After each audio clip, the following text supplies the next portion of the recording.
हाँ जी। तो देखो, आज का जो अपना टॉपिक है वो है पूर्ण प्रतियोगी बाजार।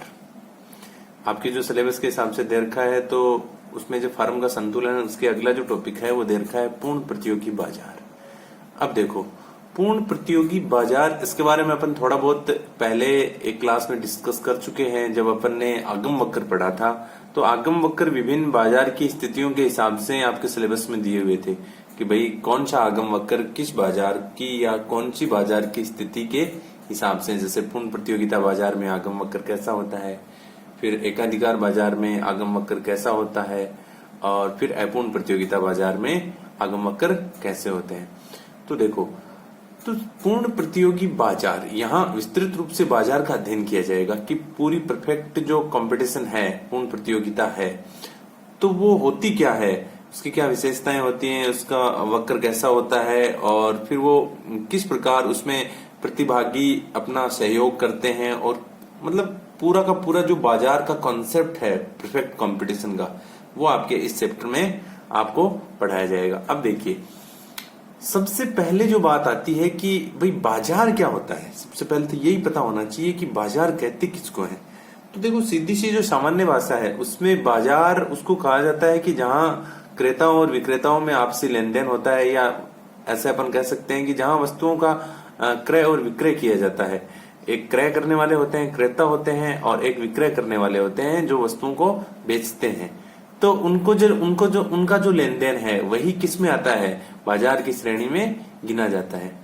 अब देखो, परंतु अगर अपन यहाँ पढ़ेंगे तो यहाँ पूर्ण प्रतियोगिता बाजार है, तो ये तो एक इंडिविजुअल परफेक्ट कंपटीशन के बारे में। उससे पहले अपन बाजार के विस्तृत स्वरूपों के बारे में अध्ययन करेंगे। पर ये पढ़ेंगे कि भाई बाजार होते कैसे, किस प्रकार के बाजार होते हैं। ये तो एक संकुचित परिभाषा हो गई कि बाजार जहां बहुत सारे बायर्स एंड सेलर्स होते हैं, और जहां इकोनॉमिकल जो भी क्रियाकलाप किए जाते हैं, आर्थिक क्रियाकलाप किए जाते हैं, वो सब बाजार की श्रेणी में आते हैं। पर अब देखो, अब यहाँ तो हमें ये पहले ये समझना होगा कि बाजार किस प्रकार के होते हैं। बाजार वस्तुओं के हिसाब से भी बाजार होते हैं, क्षेत्र के हिसाब से भी बाजार होते हैं, समय के हिसाब से भी बाजार होते हैं, बहुत सारी परिस्थितियां होती हैं, उनके हिसाब से बाजारों का वर्गीकरण किया जाता है। तो देखो, सबसे पहले है क्षेत्र के हिसाब से बाजार। क्षेत्र मतलब एक पर्टिकुलर एक जगह है, उसके हिसाब से बाजार का वर्गीकरण कैसे किया जाए। तो उसमें सबसे पहले आता है स्थानीय बाजार। स्थानीय बाजार, स्थानीय बाजार, भाई जो स्थानीय नाम लिखा है, स्थानीय नाम से ही ये स्पष्ट हो जाता है कि ये जो बाजार है ये एक स्थानीय जो क्षेत्र है, मतलब एक बहुत थोड़ा जो सीमित दायरा है, उसके तहत जो आर्थिक क्रियाकलाप होते हैं, वहां जो वस्तुओं का क्रय विक्रय किया जाता है वो कहलाता है। जैसे आपके गांव का बाजार है, या आपका जो कस्बा है उसका बाजार है, आपका जो बस्ती है, नगर है, वहां का जो बाजार है, जहां पे वस्तुओं का जो क्रय विक्रय होता है। आमतौर पे जैसे अपने यहाँ क्या होता है कि जो दूध का बाजार है, या फिर अपन बात करें जो डेली ग्रोसरी होती है, जैसे अपन सब्जियों का बाजार है, ऐसी वस्तुएं जो जल्दी से क्या हो जाती हैं, खराब हो जाती हैं, या जल्दी ही जिनका नष्ट होना तय होता है, उन जो वस्तुओं को इस बाजार में शामिल किया जाता है। जैसे सब्जी बाजार है, दूध का बाजार है, या फिर ऐसी जितनी भी वस्तुएं हैं, खाद्य पदार्थ जिसमें मुख्यतः आते हैं, वो सारे, जैसे मछली बाजार है, वो सारी वस्तुएं जो जल्दी ही क्या हो जाती हैं, नष्ट होने वाली होती है या खराब होने वाली होती हैं, जिनकी वैलिडिटी बहुत ज्यादा नहीं होती है, वो सारे के सारे स्थानीय बाजार में आते हैं। तो सिंपल सी बात है।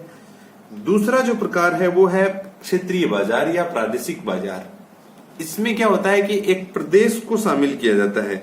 जैसे राजस्थान एक प्रदेश हो गया, तो राजस्थान का जो बाजार है, तो बहुत सारी ऐसे, जैसे राजस्थानी पगड़ी, वही एक राजस्थान एक पूरे प्रदेश को क्या करती है, रिप्रेजेंट करती है, पूरे प्रदेश को प्रदर्शित करती है कि ये राजस्थानी पगड़ी है। तो ये कौन सा बाजार हो गया। जैसे अपन बात करते हैं जैसे जोधपुर की जूतियां, तो एक प्रदेश हो गया, एक प्रदेश को इंडिकेट करने वाली जो वस्तुएं हैं उनका जो बाजार होता है, वो सारा का सारा किसमें आता है। दूसरा जो प्रकार है उसको कहते हैं प्रादेशिक बाजार।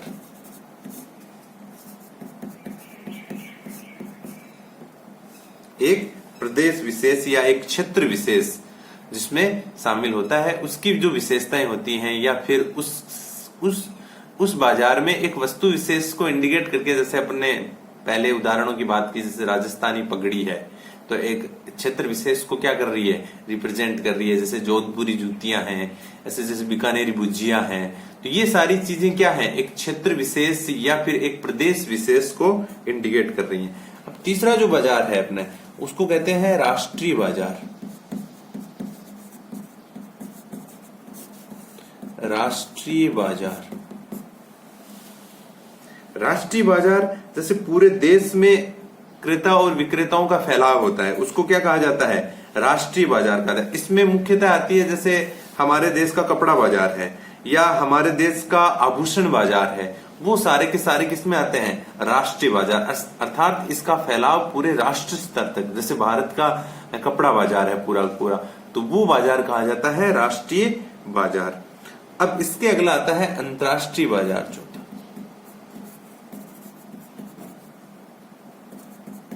अंतरराष्ट्रीय बाजार,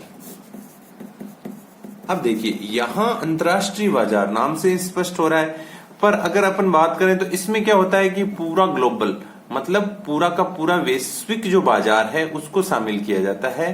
पूरा हमारा विश्व है वो एक क्या बन जाता है, एक बाजार बन जाता है। अर्थात कई बार होता है जैसे इंटरनेशनल मार्केट लगते हैं जगह जगह अलग अलग शहरों में, उसमें क्या क्या होता है कि पूरे विश्व के विभिन्न जो बाजार हैं उनकी जो वस्तुएं हैं उनको क्या किया जाता है, प्रदर्शित किया जाता है, खरीदा एवं बेचा जाता है। तो इस प्रकार का बाजार क्या कहलाता है, जैसे जेम्स एंड ज्वेलरी का बाजार है, या फिर कच्चे तेल का बाजार है, या फिर इंजीनियरिंग मशीनें हैं उनका बाजार है।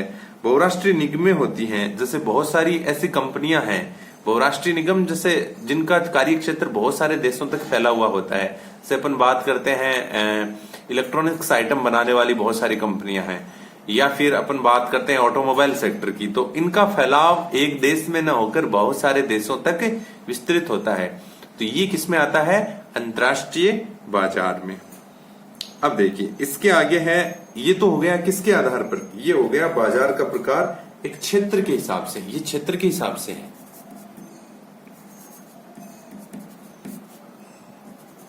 क्षेत्र के अनुसार अपन ने जो प्रकार पढ़े हैं ये सारे के सारे एक क्षेत्र के हिसाब से हैं। क्षेत्र मतलब क्षेत्र एक स्थान विशेष के आधार पर क्या हो गए, बाजार का वर्गीकरण हो गया। अब दूसरा है वस्तुओं के आधार पर।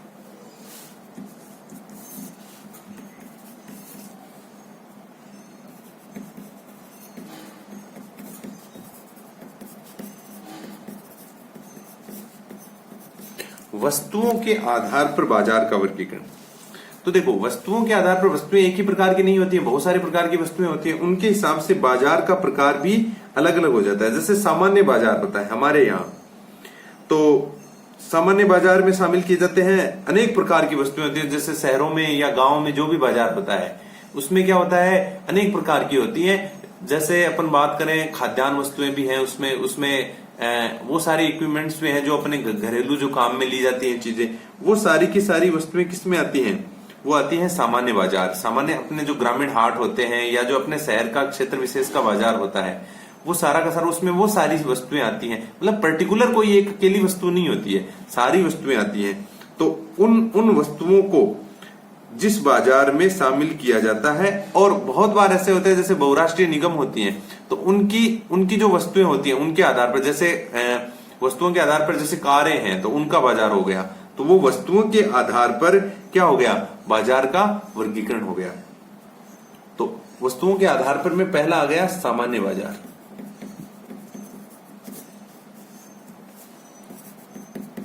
सामान्य बाजार, इसमें अपने जो क्षेत्र विशेष का बाजार है वहां से लेकर जो पर्टिकुलर बाजार होता है सामान्य बाजार, उसमें जैसे अपन बात करते हैं खाद्यान्नों की, आभूषणों की, या फिर अपने जो घरेलू आइटम है, कपड़े हैं, जैसे पुस्तकें हैं, सब्जियां हैं, वो सारी की सारी वस्तुएं शामिल ही होती है। इसके साथ साथ में बहुराष्ट्रीय निगम होती हैं बहुत सारी, उनके जो पदार्थ होते हैं, जैसे बहुराष्ट्रीय कोई भी निगम है, कोई इलेक्ट्रॉनिक्स आइटम बनाने वाली कोई कंपनी है, तो उसके जो आइटम होते हैं वो सारे के सारे किसमें आते हैं, सामान्य बाजार में शामिल किए जाते हैं। अब दूसरा होता है इसमें विशिष्ट बाजार। विशिष्ट बाजार।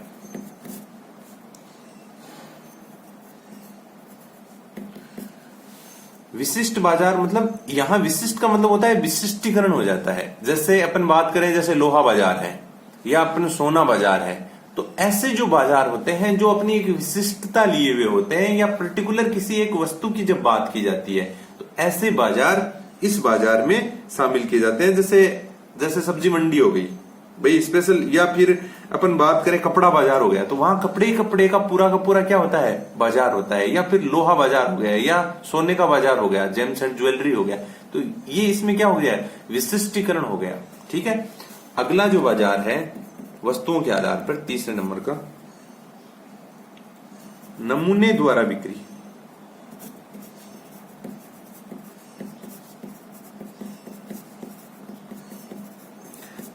इसमें मुख्यतः जो उदाहरण है नमूने द्वारा बिक्री, सैंपलिंग के द्वारा क्या की जाती है, बिक्री की जाती है। जैसे आमतौर पे जो अपने दवाइयों का बाजार होता है वहां क्या होता है, बहुत सारी कंपनियां होती हैं, वो क्या करती हैं, अपना एक सैंपल देती हैं और उस सैंपल के आधार पर फिर बिक्री की जाती है। वो सैंपल देती है अपना एक, जैसे पुस्तक बाजार है उसमें वो कुछ सैंपल छोड़ के जाते हैं, सैंपल छोड़ दिया, अब वो सैंपल अगर पसंद आ जाता है अगले को तो फिर वो क्या करता है, उस सैंपल के आधार पर, उसकी पसंद के आधार पर फिर क्या कर देता है और वस्तुओं को खरीद लेता है।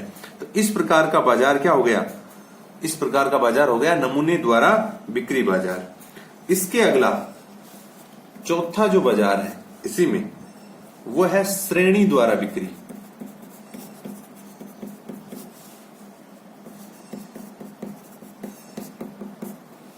श्रेणी जैसे क्या हो जाती है कि बहुत बार सरकार ने भी कर रखी है ऐसे, जैसे जेम्स एंड ज्वेलरी है उसकी एक अलग श्रेणी बना रखी है, उसमें सरकार ने BS हॉलमार्क कर रखा है, श्रेणीकरण कर दिया है। जैसे ISI का मार्का आता है, बहुत सारे जो इलेक्ट्रॉनिक्स आइटम होते हैं उनमें ISI का मार्का आता है, तो सरकार ने क्या कर दिया, उनका श्रेणीकरण कर दिया है। या फिर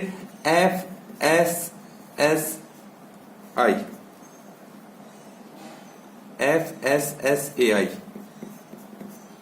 ये होता है जितने भी खाद्य पदार्थ होते हैं उनका एक श्रेणीकरण कर दिया है FSSAI, जितने भी खाद्य पदार्थ होते हैं। तो देखो आप लोगों ने कभी गौर किया होगा, अगर कोई पैक्ड फूड आता है तो उसके ऊपर लिखा हुआ होता है, भारतीय जो फूड प्राधिकरण है वो क्या करता है, उसको लाइसेंस जारी करता है, तो उसका एक हॉलमार्क होता है या लिखा हुआ होता है उसके ऊपर FSSAI द्वारा प्रमाणित।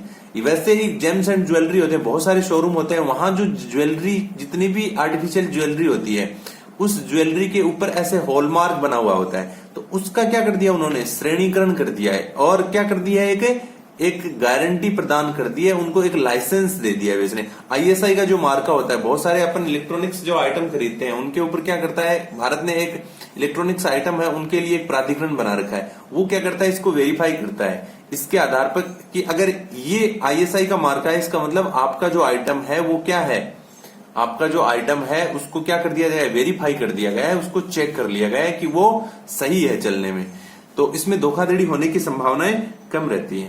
तो ये अपन ने बात कर ली, दूसरा जो क्षेत्र था वस्तुओं के आधार पर बाजार का वर्गीकरण। अब जो तीसरा है वो है बिक्री के आधार पर, बिक्री के आधार पर। तो देखो बिक्री के आधार पर एक तो होता है खुदरा बाजार,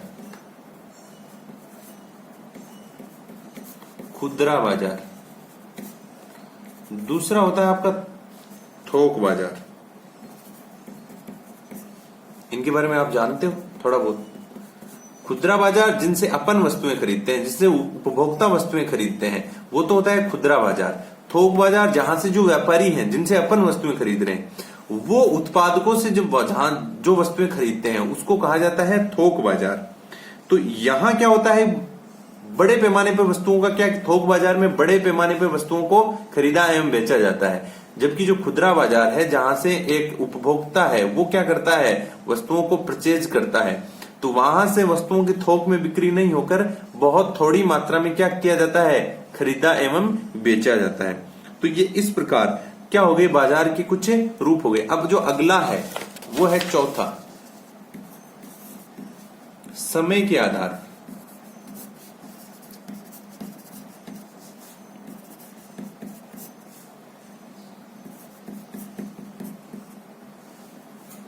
समय के आधार पर बाजार का स्वरूप। अब देखो समय के आधार पर, जैसे कि समय के आधार पर पहला रूप हो गया इसमें अति अल्पकालीन बाजार। अति अल्पकालीन बाजार, अति अल्पकालीन बाजार। यहां क्या होता है, यहां ये बाजार की वह स्थिति है जहां मतलब बहुत कम टाइम होता है बेचने के लिए,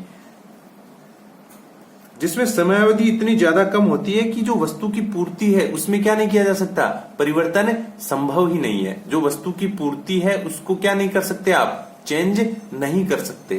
तो देखो इसका एक डायग्राम बना के समझते हैं अपन अति अल्पकालीन बाजार का। इसमें वे वस्तुएं शामिल होती हैं जिनकी पूर्ति आप, जैसे कि दूध का बाजार है, तो जैसे कि रोज जितने दूध की सप्लाई हो रही है, आप कहोगे दूसरे दिन आप कह दो कि भाई डिमांड ज्यादा है तो आप हमें ज्यादा दूध दो, तो ये पॉसिबल नहीं होता है। एक दिन में दूध की पूर्ति नहीं बढ़ाई जा सकती। तो ये सारे के सारे बाजार, जैसे सब्जी बाजार है तो एक दिन में सब्जियों की पूर्ति नहीं बढ़ाई जा सकती। तो अगर ये देखो डायग्राम बनाते हैं पहले,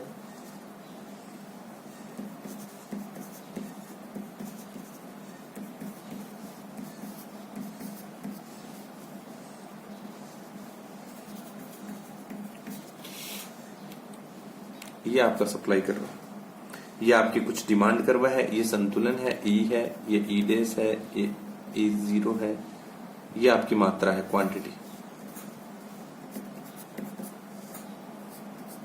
अब देखिए यहां देखो समय के आधार पर अपन बाजार के वर्गीकरण की बात कर रहे थे। तो देखो अति अल्पकालीन बाजार में क्या होता है, आपकी सप्लाई क्या हो गई है, बिल्कुल फिक्स हो गई है। आपका सप्लाई कर्व एकदम कांस्टेंट हो गया है, स्थिर हो गया है कि भाई आप चाहे कितनी ही डिमांड करो। यहां देखो, यहां तीन स्थितियां बन रही हैं तो तीन कीमतें हो रही हैं, ध्यान से देखना। ये P कीमत है, ये P0 कीमत है और ये P1 कीमत है।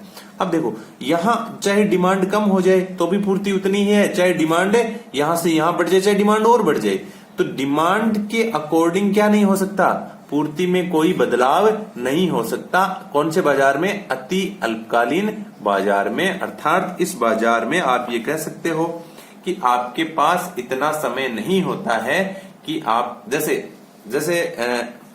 सब्जी का बाजार है, आप ये कह दो कि भाई स्थानीय बाजार की बात हो रही है, आप ये कह दो कि भाई हमें तो सब्जी 100 क्विंटल और चाहिए, 100 क्विंटल और अचानक से सब्जी चाहिए, तो क्या ये पॉसिबल हो पाएगा एक दिन में कि वहां उसी स्थानीय बाजार में सब्जी की पूर्ति बढ़ाई जा सके? नहीं बढ़ सकती। वैसे ही जैसे दूध की डिमांड एकदम से बढ़ जाए कि भाई जैसे शादी का सीजन आ गया तो भाई ज्यादा दूध चाहिए, तो आपके पास क्या नहीं है, आपके पास इतना समय नहीं है कि आप इस सप्लाई को क्या कर सको, चेंज कर सको या बढ़ा सको। तो इस प्रकार अपन ने बात की समय के आधार पर पहला जो रूप है अति अल्पकालीन बाजार का। ठीक है, समझ में आ गया डायग्राम के हिसाब से।